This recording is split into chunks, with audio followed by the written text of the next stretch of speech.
Hello, guys! One tip more. Uma dica a mais para vocês, para o Enem. Na interpretação de textos, nós temos vários tipos, gêneros, como eu já falei em outras dicas.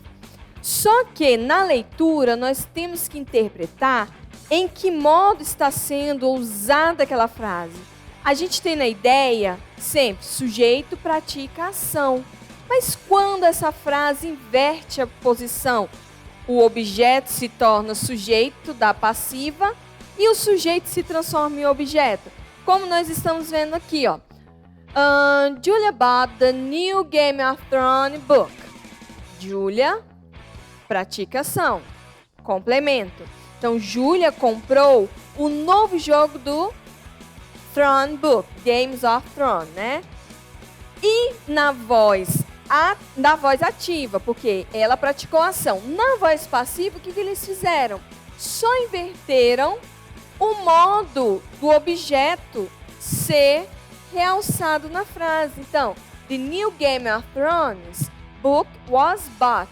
Lembrando sempre que na voz passiva, nós iremos usar o verb to be para identificar que tempo verbal. Se ela comprou, foi comprado. Por quem?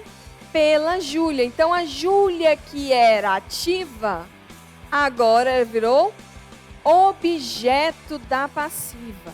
Então, gente, isso na interpretação vale a pena entendermos, porque na maioria das vezes vai vir do modo passivo. E a gente costuma mentalizar nossa leitura como formato da voz ativa. Então, essa é a minha dica de hoje, tá?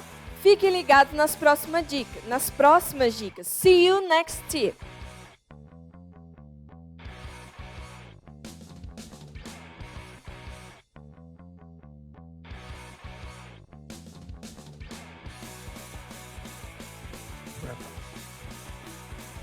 Olá, aqui o professor Josafá, direto do SESC, mais uma dica importante. Você que vai participar da próxima edição do Enem. Na lousa colocamos ali, o tema é redação. Queremos, na verdade, chamar atenção com a introdução. Preste muita atenção, quando se fala de introdução, é importante lembrar do que você vai escrever. Ou seja, quais são os tópicos selecionados. Já prontos, você precisa, na verdade, escrever no corpo da redação tudo o que foi selecionado como tópico. Porque se um deles ficar de fora, com certeza a sua redação será muito penalizada. No mais, claro, boa sorte.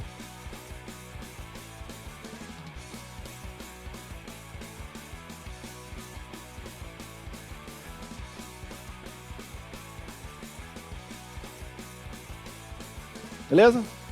Olá pessoal, tudo bem? Professor James, professor de matemática aqui do SESC, trazendo para você mais uma dica para o Enem e para o vestibular. Vamos a ela, vamos à dica de hoje. Vamos lá.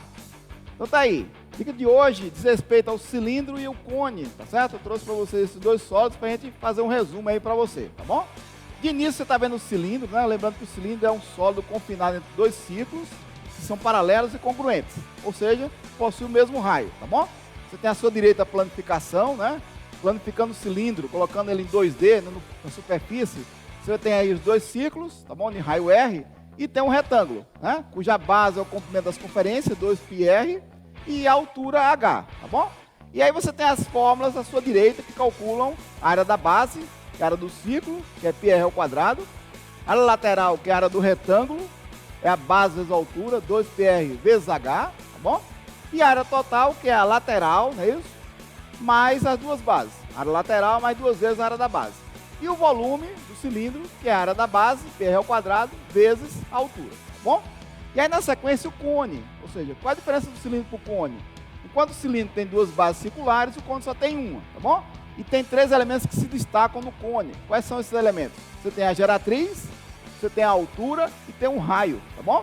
E aí você tem em verde aí a planificação do cone.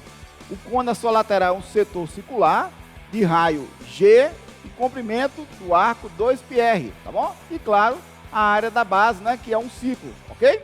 Então você tem à sua direita as fórmulas que calculam o cone, ou seja, a área da base πr ao quadrado, área lateral, que é a área do setor, πRG, área total, que é a lateral mais a área da base, é isso? E o volume, que é o volume do cilindro dividido por 3, ou seja, a área da base vezes a altura dividido por 3, tá bom? Então tá aí, essa foi mais uma dica para você que vai fazer o Enem e o vestibular. Valeu e até a próxima!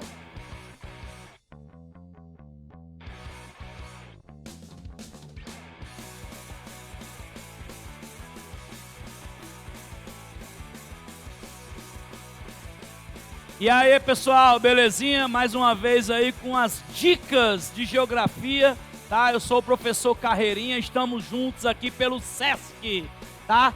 E hoje eu quero despertar em vocês aí um pouquinho, tá? Uma dica sobre agricultura, tá? Que é claro que vocês sabem, é lógico que o objetivo da agricultura é aumentar a produção, visando justamente sanar a fome, onde, segundo o FAO, nós temos hoje 800 milhões de pessoas passando fome, tá? Então nós vamos ter aqui a agricultura do tipo de plantation, tá? A agricultura itinerante. Essa agricultura de plantation aqui, tá? Ocorre em grandes propriedades. Ela utiliza muito o sistema extensivo, tá? Sistema extensivo. A itinerante é a que é responsável pelo avanço da agricultura sobre a floresta amazônica, tá? Ela atua ali no chamado arco do desmatamento. Ela não quer investir nunca, por isso que ela vai avançando a cada 8 anos praticamente, ok? Continue com a gente aí com o SESC, tá? Grande abraço!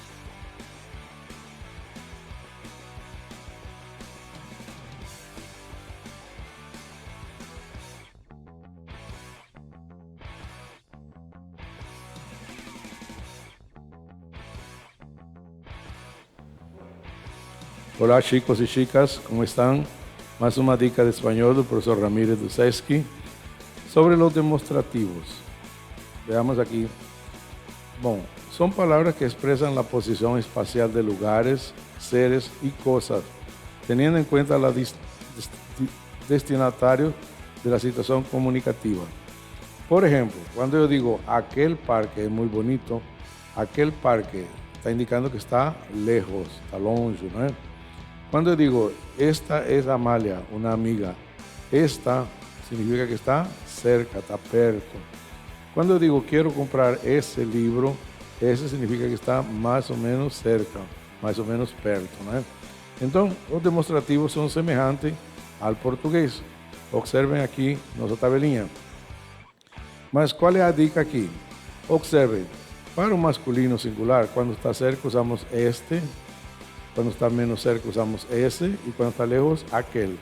Agora, a dica é o seguinte, no plural, presta atenção. Para quando está cerca, usamos estos. Olha, quando está menos cerca, estos. E quando está lejos, aquellos. Então, grave isso aí, não é? No plural masculino, estos quando está cerca, esos quando está menos cerca e aquello quando está lejos. Para o feminino, não há problema. É igual que o português. Singular, quando está cerca, esta. Quando está menos cerca, essa. E quando está lejos, aquella.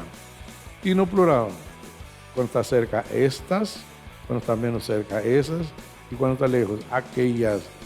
E ainda temos o neutro, que seria esto, ou seja, isto em português.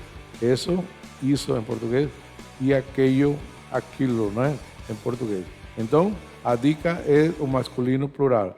Estos, esos e aquello. Ok? Nos vemos na próxima.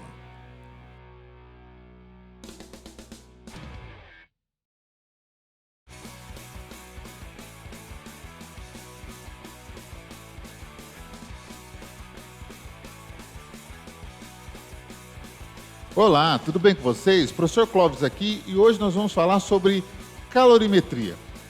Primeira coisa sobre calorimetria que a gente precisa saber é o que é calor, de fato. Calor é uma energia que se transmite entre dois corpos que estão colocados no mesmo local, no mesmo ambiente, e eles têm uma diferença de temperatura entre eles.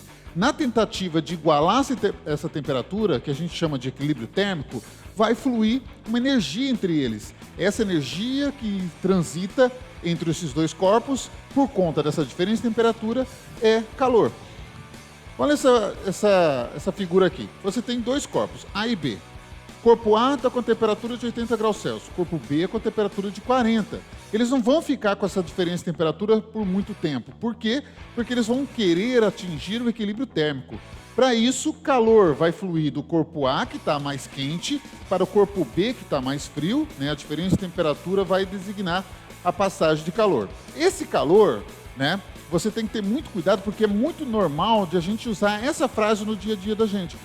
Estou com muito calor. Calor é algo que eu passo, mas é algo que eu não tenho, porque quando está comigo a gente chama de energia. Quando eu passo, eu chamo de calor. Esse calor ele pode ser transferido entre dois corpos de 3 formas diferentes. Ele pode ser transferido pelo processo da condução, pela convecção e pela irradiação. Como que cada um desses 3 se processa? A condução aparece quando a gente tem matéria sólida envolvida na situação de análise. A convecção, quando a gente tem matéria fluida. O que é fluido? Líquidos e gases. E a irradiação acontece quando não tem nenhum dos 3 estados anteriores. Não tem sólido, não tem líquido, não tem gás. Ou seja, ocorre no vácuo. Ocorre quando tem matéria também, mas é a única que ocorre quando não tem matéria, ou seja, no vácuo. O Enem cobra muito essa parte de transmissão de calor, então é muito útil para você saber como esses 3 processos funcionam. Ok? Um abraço, até a próxima. Tchau.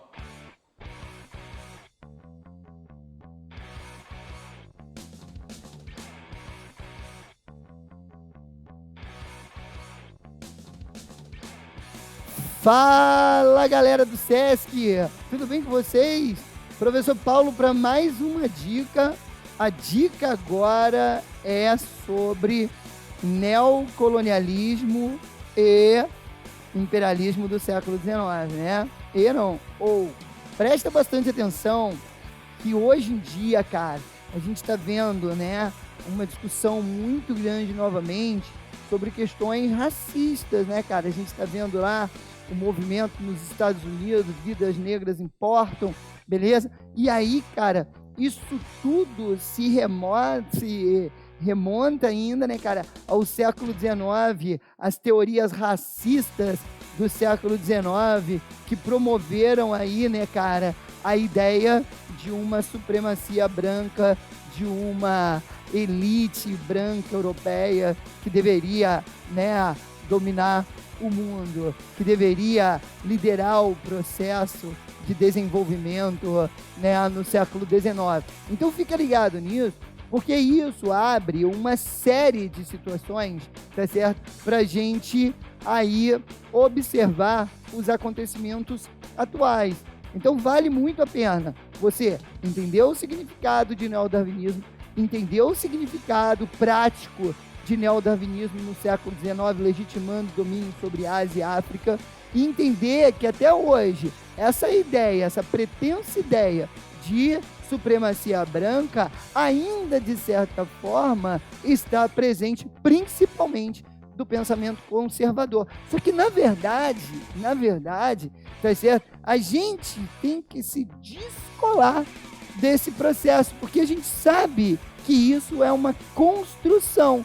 Só que algumas pessoas, elas têm mais dificuldade de perceber essa construção e se desfazer dela, ok? Um super abraço. Isso é muito atual. Isso vai estar ligado a uma série de questões, tá certo? Que estão acontecendo hoje e que vão estar no vestibular sugerindo suas relações com o neodarwinismo, tá certo? Sugerindo as suas relações com o darwinismo social e, por conseguinte, o imperialismo do século XIX. Super abraço, super beijo, a gente se encontra.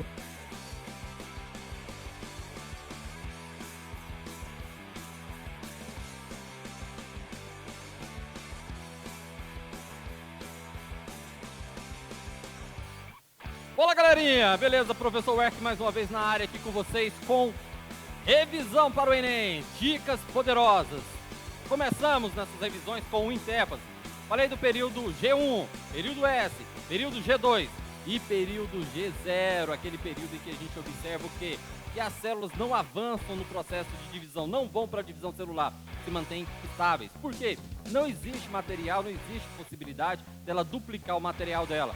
Elas ficam ativas metabolicamente, porém não avançam no processo de divisão. Esse período é chamado de G0, ok? Falamos também sobre mitose, a importância da mitose, meiose, e agora faremos um comparativo entre mitose e meiose. Para isso, eu vou jogar um slide no quadro para a gente visualizar isso melhor. Observe aí. No quadro de cima nós temos a célula que está preparando para a divisão. Em roxo está passando pelo período de intéfase. Como eu sei disso? Porque passou pela duplicação das cromatinas, do material genético. Em laranja nós temos a segregação das cromatinas, né? E aí a formação de duas células com o mesmo número de cromossomos da célula-mãe. Observe que as duas células que foram formadas aí são idênticas à célula-mãe, 2 N's lá em cima. Só que lá, tá? Depois que ocorreu o processo de duplicação, você tem uma segregação e a formação aí dessas células. É uma divisão equacional, conservativa, representada por E fatorial. Em verde, nós temos a meiose. Na meiose, nós temos duas divisões. R fatorial significa que ocorreu uma redução, tá? Então, primeira divisão de meiose, divisão reducional. Na segunda divisão, é uma divisão equacional também, uma divisão conservativa. Detalhes importantes: células para divisão de mitose pode ser haploide ou diploide. Os dois tipos celulares. Para células em meiose, só ocorre em células diploide. Primeira divisão de meiose, caracterizada ali também pelo crossing over, pela permutação gênica, que vai garantir um aumento da variabilidade genética. Característica fundamental aí, então, produção de gametas, aumentar a variabilidade genética. Isso é meiose.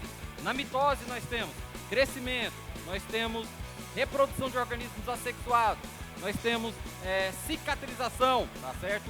E nós temos produção de gametas em vegetais e produção de gametas em animais haploides, em organismos haploides. Beleza? Finalizo essa dica com vocês trazendo tudo de mais importante em relação a mitose e meiose. Lembrando que na fase, tá, são divididos em relação às fases. Mitose apresenta 4 fases: prófase, metáfase, anáfase e telófase. E a meiose apresenta 8 fases: 4 na primeira divisão, prófase, metáfase, anáfase e telófase, e 4 na segunda divisão, prófase 2, metáfase 2, anáfase 2 e telófase 2. Beleza? Fica a dica pra vocês, galera. Boa sorte, valeu, galera! Até...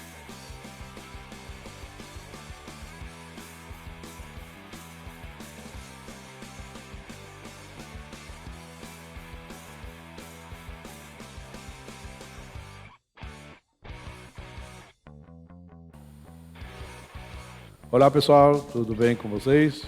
Estamos aqui, professor Alejandro de Química, para mais uma dica de Química. Vamos falar sobre a ligação entre orbitais. Bom, primeiramente lembre-se que orbital é a região de máxima probabilidade de encontrar o elétron. Tá? Então, primeiro vamos lembrar a forma geométrica dos orbitais. O orbital S, tá? É de forma esférica, tipo de uma bola, não é? Então, quando fala orbital S, é uma bola. Geralmente, o hidrogênio se combina com o orbital S, tá? Agora, o orbital P é tipo halteres, bilobular. Tem 2 bolinhas, como se você pegasse 2 peras e se juntasse pela parte menor, tá? Então, orbital S, forma esférica, e orbital P, forma de halteres. A ligação entre os orbitais pode ser de 2 tipos. A chamada ligação sigma, que representa por essa letra aqui, quando ocorre no mesmo eixo. Aqui temos 2 orbitais S ligando-se no mesmo eixo. É o caso, por exemplo, de ligar 2 hidrogênios. Então, essa aqui é uma sigma do tipo SS. Tá? Aqui temos um orbital S ligado com o orbital P, o caso de hidrogênio com cloro. Então, essa aqui é uma sigma SP. Então, a ligação sigma aparece no mesmo eixo dos orbitais, tá? É chamada de tope ou direcional, é a mais forte. O outro tipo de ligação é a ligação pi. Aparece em eixos paralelos. Então aqui temos dois orbitais P em eixos paralelos. Ele se liga de forma transversal, por cima e por baixo. Então, resumindo, que tipo de ligação nós podemos ter entre os átomos? Pode ser simples, pode ser dupla ou pode ser tripla. Quando ocorre ligação simples, essa ligação simples entre os orbitais corresponde a uma sigma. Então, sempre que aparecer ligação simples, corresponde a uma sigma entre os orbitais. Quando aparecer ligação dupla, você vai ter uma sigma e uma pi. E quando aparecer a ligação tripla, você vai ter uma sigma e duas pi. Sendo que a sigma é mais forte que a pi. Então, quando se quebra a ligação entre os átomos, primeiro se quebram as ligações pi entre os orbitais, para depois quebrar a ligação sigma, ok? Então, lembre-se, ligação simples corresponde a sigma, dupla corresponde a sigma e pi, e a tripla, uma sigma e duas pi, ok? Não pode haver sigma, não pode haver pi sem sigma. Para ter pi, tem que ter sigma. Grave isso, ok? Nos vemos na próxima.